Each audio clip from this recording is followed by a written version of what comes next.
साकोली व सेंदूरवाफा परिसरात ठिकठिकाणी तान्हापोळा साजरा करण्यात आला। त्यामध्ये गणेशवाड, शारदा चौक, पंचशील वाड, सेवेल वाड, झेंडा चौक, सेंदूरवाफा, बिरसा मुंडा चौक, जमनापूर कॉलनी पूर्ण शहरांमध्ये आपलं नंदीबैल सजवून आपल्याला बक्षीस मिळेल या हेतूने चांगल्या प्रकारचे नंदीबैल सजवले व आपल्या वार्डात ज्या ज्या ठिकाणी तान्हापोळा भरतो त्या ठिकाणी सामील झाले।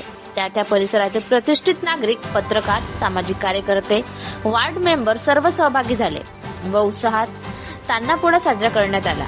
त्या परिसरात मान्यवरांच्या हस्ते पारितोषिक वितरण करण्यात आले। त्यामध्ये प्रकाश बाळबुद्धे, रवी परशुरामकर, हेमंत भारद्वाज, मनीष कापगते, आशिष चेडगे, किशोर बावणे, आशिष गुप्ता, किशोर पोडगे, नितीन खेडीकर, अरुण बोडोले, विजय लांजेवार, विजय देवगिरकर, डीजी रंगारी, राजश्री मंगलमारे, तनुजा नागदेवे, प्रवीणभाई पटेल, नागवंशी, प्रल्हाद पटले, अश्विन रंगारी, पत्रकार, प्रतिष्ठित नागरिक व सामाजिक कार्यकर्ते, शिक्षक, प्राध्यापक यांनी सहभाग नोंदवला।